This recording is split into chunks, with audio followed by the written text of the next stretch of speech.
Hello, welcome back to the third of our 3 videos looking at how science and social science, geography, they're not the only ways of engaging with the landscape around you. I left you at the end of the last session having a go at making some art of your own, with art being one of many alternative ways of engaging with landscape. And this was part of us asking this question on the slide here, making the point that there's more to the world than you can measure with your surveying equipment or that you can show on an Ordnance Survey map. A lot of the things that we might be interested in as geographers looking at landscape are not necessarily visible things. And so as geographers, we need to figure out how we can access and report those invisible, perhaps emotional worlds that we're interested in, as well as the purely physical world. One way of doing that you've already engaged with now is through making your own art, trying to identify important components of the landscape and represent those in particular ways. And that idea of using art as a way into science or as a way into geography is something that a lot of geographers and a lot of artists have engaged with previously, and that's what I want to talk about just to finish off this week's session.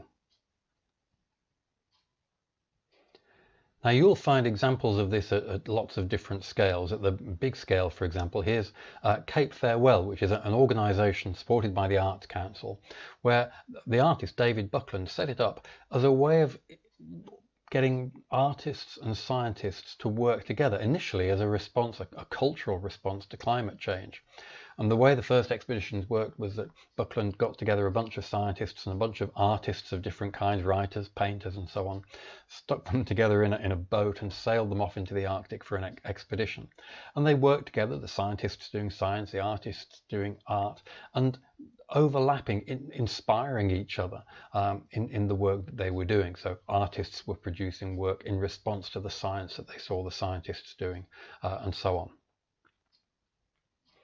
One of the outputs of that work was this book Burning Ice by Buckland and others that you can get from Keele Library, which demonstrated and illustrated some of the outputs of that cooperative work between scientists and artists. So that's something at the grand international scale, if you like. You can also find examples at the extremely local scale. This is extremely local to us. This is my third year module, Inspirational Landscapes, where for many years I've worked with a practicing artist, and we've worked together to help students to understand different ways of looking at landscape, me coming from a geographical perspective and Mim coming from the arts perspective. But gradually over the years we've each converted the other one to our way of thinking, and Mim ended up going and doing a PhD in climate change, and I now engage a lot of artistic approaches in my own work on landscape. But here's a picture of Mim all dressed up and working in the low temperature laboratory, and she would watch me doing my scientific experiments, and then she would conduct essentially artistic experiments, trying to produce something from a completely different perspective that nevertheless somehow related to the work that I'd been doing in the cold room. So here she is actually creating permanent snowballs using snow and superglue in the low temperature laboratory, and somehow she managed to get the superglue to pick up the characteristics of the snow, cast them onto glass plates and turn them into these permanent snowballs. And based on that work that we did together, we actually came up with a public gallery exhibition in the Newcastle under Lyme Museum, where we put some of my scientific work and paraphernalia from my field trips in the Arctic, and we put it alongside Mim's artwork, including, you can see on the bottom left hand of the picture here, one of Mim's permanent snowballs, and we hung several of Mim's permanent snowballs, and you can see them here hanging up in the exhibition space. And we came up with this very small local scale example, if you like, of art science collaboration in studying landscape.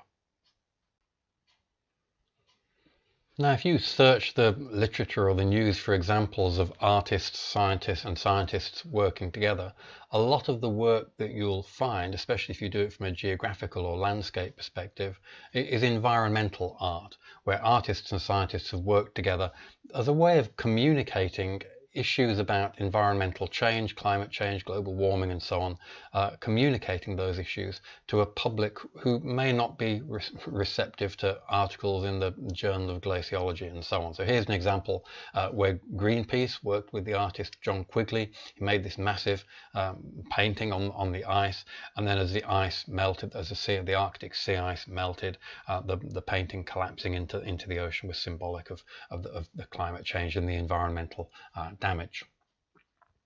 Here's another example, the artist Julia Calfee. She recorded meltwater coming off glaciers, and she called it the last songs of the glaciers, and again trying to make a point about disappearing glaciers in a way that might appeal to people or be accessible to people other than the kind of people who are likely to be reading Nature or the Journal of Glaciology.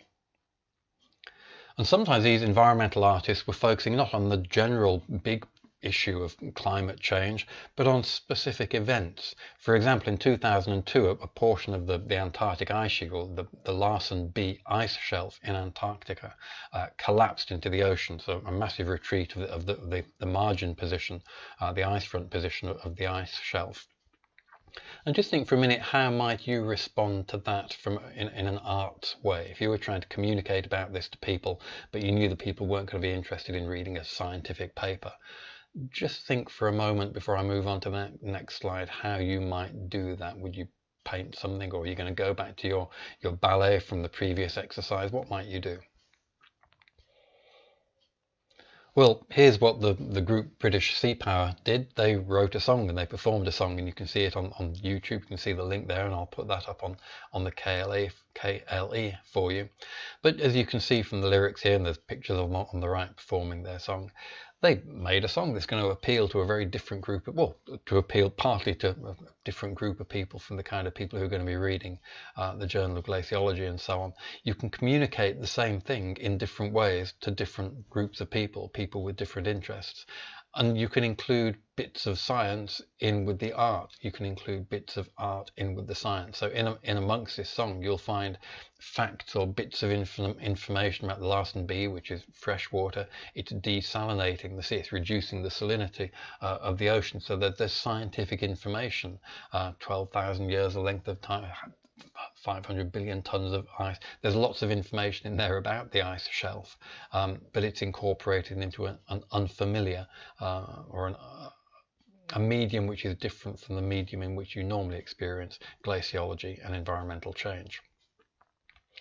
And in the past, art has been seen very much as a representative, an illustrative piece of evidence about the landscape, and there's lots of literature that you'll be able to find about scientists using art from the past as data in their work on reconstructing climate change. This is a famous painting of the front of a glacier in the Alps, which has been used to date the point at which the glacier margin was at a particular location as part of our history of environmental change and its impact on glacier positions. And there was an article a few years ago in Geoscientist magazine that illustrated this kind of point, talking about the artist John Brett and the fact that his paintings were so precise and so accurate that you could actually use them to work out what the rock types were, the position of the glacier, the fact that these rocks, these boulders, are of a different lithology from the substrate here, from the bedrock, and that therefore these are erratics transported from a different location by the glacier. And there's this very close interlinking of the science and the art in this work.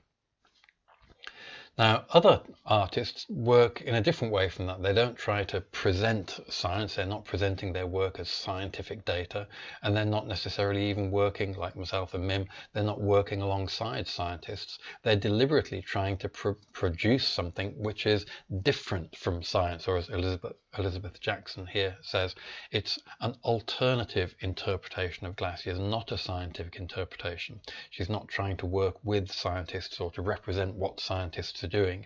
She looks at what scientists are doing, says, fair enough, and then goes and does something quite different to provide a different kind of information or a different kind of representation about glaciers. So there are lots of different things that an artist can do in response to landscape alongside whatever it is that scientists are doing.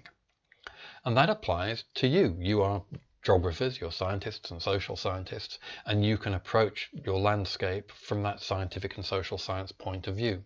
You can also approach landscape from an arts point of view, and that is a valid geographical exploration of the world. Art is a perfectly good way of looking at the world, and it isn't only for non-geographers. Geographers can use art as a way of looking at the world. And art isn't just paintings and poems. There are all sorts of different things that you can do to make something about the world. And at our stage now, the really important thing about this is that making something about the world enables you to learn more about the world and also more about yourself. But if you look at a glacier and you just think of it from a purely science point of view, or you look at a flood and you think of it from an entirely applied geography point of view, well, yeah, you're engaging with it in a certain way and you'll be seeing certain things about it. But if, as with that dance exercise that you did previously, if you suddenly now try to represent that through the medium of dance, if you try to come up with some graffiti art that represents your view of the glacier, or some music, or whatever it might be, trying to do that forces you to notice different things and therefore to notice more about the world and about yourself. I just want to finish off with one last example, something that you can do by way of an exercise in a few minutes when we finish this video. Just one more little, very straightforward bit of art. And I mention it partly because you might not even think of this as being art. But when we finish the lecture, just try some blackout poetry. And blackout poetry, and there's a little link to a YouTube video there where Austin Kleon, an artist who does this, you can look at his website, austinkleon.com, and see lots of examples of this and see his video about how he makes his blackout poems. But it's very simple. You grab a piece of text, a page of a newspaper, or from our perspective, why don't we say a page from a scientific article or a page from a textbook, and you black out lots of the text, just leaving behind some of the words that then leave you with, well, either a poem or a message, and you could just reduce the words down to make the key point of that page more succinctly, or you could subvert the key point of the page and make sure that the words you leave behind actually contradict what the original writer said. And that's something you can try with academic papers, and here's one just as an illustration. And there's a link here to me talking about it on a blog. But you might recognize this. It's the front page of one of your basic core geography textbooks, the Matthews and Herbert Geography, a very short introduction. And I've basically just crossed out most of the words. And in this case, what I've done, I've crossed out most of the words to leave behind a kind of summary of one way of saying what geography is. So this is page 1 of a geography textbook. So I've changed it to be page 1 of my revised geography textbook, if you like. So I've just changed what was there. It now says something different, and I've now made my own version of that front page of the book. I could have made a completely alternative version where it undermined the original book, or I could have tried to make a poem, or I could have found some Shakespeare in there, or I could have said, right, I'm going to find something that makes a point about environmental change. It's up to you what you do in terms of creating your art about some aspect of geography. But that's a great fun thing to do, and that's your homework now, if you like, as we're approaching the end of the lecture. Find an important geographical paper and photocopy the front page, or print out the front page of that paper, and just make something out of it. Make the opposite, make a counterpoint, make some fantastic poetry, whatever it might be. But by playing with that original bit of work and turning it into a new bit of work of your own, you will discover something extra about what was in that original work and about your perspective, your view of that original work. So by way of conclusion now, I guess this is tying together all 3 of the little videos I've shown you I've made for you for this exercise. Here are the key points. There are lots of different ways of doing geography. There are lots of different ways of representing the world. And any aspect of geography, so you don't have to be interested in glaciers, you can be interested in any part of geography. Well, you can explore that part of geography in different ways. You can explore it through science, you can explore it through art, you can explore it through music, you can explore it through social science. But the point I really want you to take away from this week's session is that making art about the world, even if you're no good at art, you don't have to be a good poet to write poetry. I'm a rubbish poet, but I write poetry all the time. It doesn't matter that you're rubbish at it. What matters is that you do it, because doing it, making art about the world, helps you to notice new things about the world. Now, ways of looking at the environment have changed over time. We talked about the Romantic era and how our views of wilderness landscapes changed over time.